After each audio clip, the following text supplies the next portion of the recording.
Amerika Serikat resmi memasuki pusaran konflik Israel dan Iran. Presiden Amerika Serikat Donald Trump mengumumkan waspada Sabtu lalu menjatuhkan bom ke 3 fasilitas nuklir Iran di Fordo, Natanz, dan Esfahan. Jadi yang terbaik si karyawan pintar. Guys, bombastis nih guys, Amerika nyerang Iran pakai 7 bomber siluman, jatuhin 400.000 pon bom. Tapi 1 bulan sebelumnya, CIA bilang Iran nggak bikin senjata nuklir. Jadi ini perang atau pertunjukan.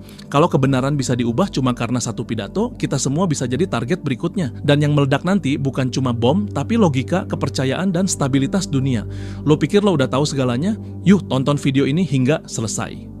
Chapter 1, narasi ngalahin fakta. The IC continues to assess that Iran is not building a nuclear weapon, and Supreme Leader Khamenei has not authorized the nuclear weapons program that he suspended in 2003. Tahun 2025, dunia bangun dengan 2 kenyataan yang bertabrakan.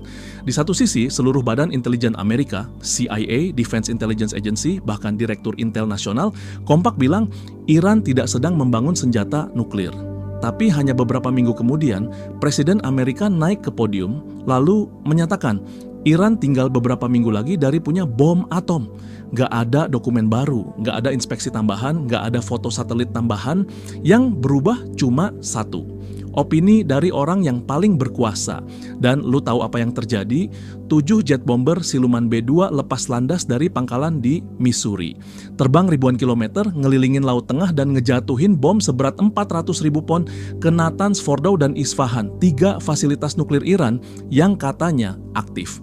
Operasi ini dikasih nama Midnight Hammer, tapi sebenarnya ini bukan soal mencegah perang. Ini soal pertunjukan yang disetting buat headline. Karena sebulan sebelumnya, laporan resmi masih bilang, kemungkinan Iran bikin bom rendah, tapi tetap tombol ditekan. Bukan karena ada data baru, tapi karena Trump butuh gebrakan besar. Awal masa jabatan sama dengan panggung unjuk kekuasaan. Dan gak ada yang lebih dramatis dari bom yang meledak di televisi dunia.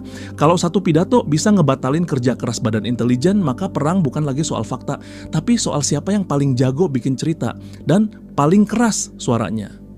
Chapter 2, yang dihancurkan bukan ancaman, cuma bangunan. Tonight I can report to the world that the strikes were a spectacular military success.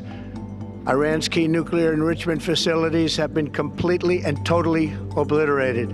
Ketika 7 bomber B-2 stealth terbang dari Missouri dan ngejatuhin 400.000 pon bom ke Iran, seluruh dunia dicekokin 1 narasi. Ancaman sudah dihancurkan, tapi ancamannya apa? Dan beneran udah hancur.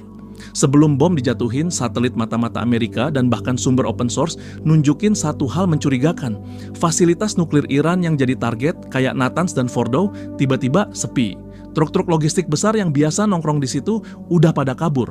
Para teknisi juga nggak kelihatan. Semua yang krusial, uranium, centrifuge, alat pemroses isotop, dipindahkan diam-diam. Yang ditinggalin, dinding, ventilasi tua, kabel kosong, ruang pendingin. Pas bom meledak memang kelihatan dramatis, asap, puing, dan ledakan besar di televisi. Tapi yang meledak cuma cangkangnya, isinya udah nggak ada. Lalu pejabat Gedung Putih bilang, operasi sukses besar, kita berhasil bikin Iran lumpuh. Tapi Pentagon, lewat bocoran memo internal, justru bilang, kami masih menilai dampak aktual. Tidak bisa dipastikan apakah pengayaan nuklir benar-benar terhenti. Artinya, lu baru aja ngeluarin ratusan juta dolar buat ngeledakin bangunan kosong dan belum yakin ancamannya hilang. Ini bukan soal menang perang, ini soal menang headline. Karena buat publik, visual lebih penting dari logika. Asal gedung runtuh di TV dianggap sukses, padahal musuhnya cuma ganti lokasi, bukan mati. Iran cuma butuh waktu mingguan buat mulai lagi, dari tempat yang nggak ada yang tahu. Chapter 3, 60% jadi dalih. Alasan utama serangan ke Iran, 1 data ini terus dijadikan tameng. Iran punya 400 kg uranium dengan tingkat pengayaan 60%. Kedengeran kayak ancaman besar ya, tapi lo harus ngerti konteksnya. Untuk bikin bom nuklir, lo butuh pengayaan 90%. Iran nggak pernah sampai ke sana. Selama lebih dari setahun, level mereka mentok di 60%. Dan mereka berhenti di situ. Bener-bener berhenti. Kalau emang mau bikin bom, kenapa nggak lanjut aja? Jawabannya karena mereka main aman. Cukup tinggi buat nunjukin kekuatan, tapi belum cukup buat dituduh bikin senjata. Tapi Amerika Serikat tetap ambil langkah, bom dijatuhkan. Bukan karena ada pelanggaran baru, tapi karena data lama diolah jadi senjata politik. Bahkan International Atomic Energy Agency, Badan Atom Dunia, bilang tidak ada indikasi bahwa Iran mengubah arah programnya ke senjata. Tapi media udah keburu ngebentuk persepsi. Iran tinggal selangkah lagi dari bom atom. Narasi ini diputar terus, diputar ulang, sampai publik mulai percaya. Nuclear weapons. Nuclear weapons. Nuclear weapons. Atomic bombs. Padahal yang 90% belum ada. Ini kayak lu lihat orang bawa obeng terus lu bilang, dia pasti mau nyolong mobil, padahal dia cuma mau benerin baut pagar rumahnya. Dan akhirnya asumsi dibangun, ketakutan dijual, perang dimulai. Kalau satu angka bisa dipelintir jadi alasan perang, berarti bukan dunia yang berbahaya, tapi pikiran kita yang terlalu gampang ditakutin. Chapter 4, serangan selesai, kekacauan baru dimulai. Bom udah jatuh, target dihantam. Tapi efeknya justru baru mulai menyebar. Begitu fasilitas nuklir Iran dibombardir, pemerintah Iran langsung nyatakan, kami berhenti kerja sama dengan IAEA. Itu artinya nggak ada lagi inspektur internasional yang boleh masuk. Kamera pengawasan dimatikan. Pintu fasilitas ditutup rapat. Amerika ngumumin ke publik, misi sukses. Tapi di balik layar muncul pertanyaan lebih besar. Apa benar ini solusi? Atau awal dari kekacauan global? Negara-negara sekutu mulai gelisah. Jepang menghidupkan lagi diskusi soal kapabilitas nuklir. Korea Selatan buka opsi deterrence mandiri. Polandia bahkan ngajak NATO bahas ulang soal perlindungan. Bukan karena mereka mau perang, tapi karena mereka ngerasa sistem yang selama ini mereka percaya bisa dilanggar begitu aja, tanpa bukti baru, tanpa konsensus. Dan itu bikin dunia waspada. Negara-negara yang tadinya netral sekarang mulai mikir keras.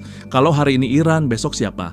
Bahkan negara seperti Brazil dan Turki mulai sounding ide pertahanan nuklir. Kekhawatiran berubah jadi reaksi berantai. Ini bukan tentang Iran doang. Ini soal trust yang rusak. Kalau serangan bisa dilakukan sepihak, maka aturan main global dianggap nggak berlaku lagi. Dan itu jauh lebih berbahaya dari ledakan bom. Kalau satu negara bisa bertindak sendiri dan bikin seluruh dunia pengen punya bom, maka yang dihancurkan bukan hanya target, tapi harapan terakhir dunia akan keamanan kolektif. Chapter 5. Perang dimulai sebelum bom dijatuhkan. Kita sering kira perang itu soal misil, tentara, dan ledakan. Padahal perang modern dimulai sebelum ada bom yang dijatuhkan. Diawali dari ruang rapat, dari satu briefing intel, dari satu pidato presiden. Waktu Trump bilang Iran tinggal hitungan minggu dari senjata nuklir.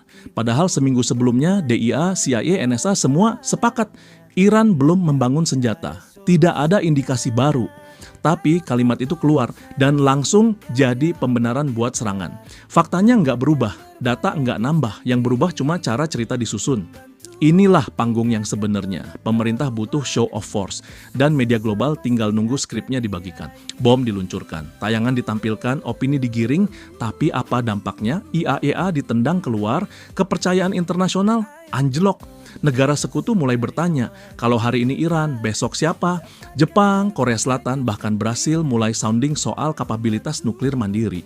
Karena ketika aturan main global dilanggar, semua negara ngerasa mereka harus punya senjata sendiri.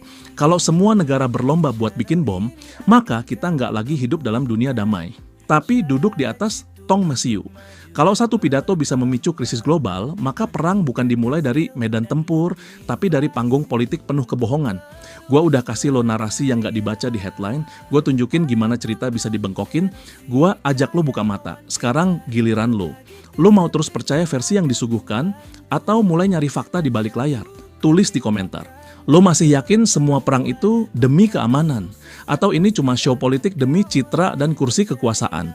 Terima kasih sudah menonton video ini hingga selesai. Sampai jumpa di video bombastis lainnya, dan ingat, tetap cerdas. Jangan sia-siakan, manfaatkan semua. Tonton, baca, dan terapkan ilmunya. Sukses usaha dan promosi kerja menantimu. Kesempatan channel si karyawan pintar.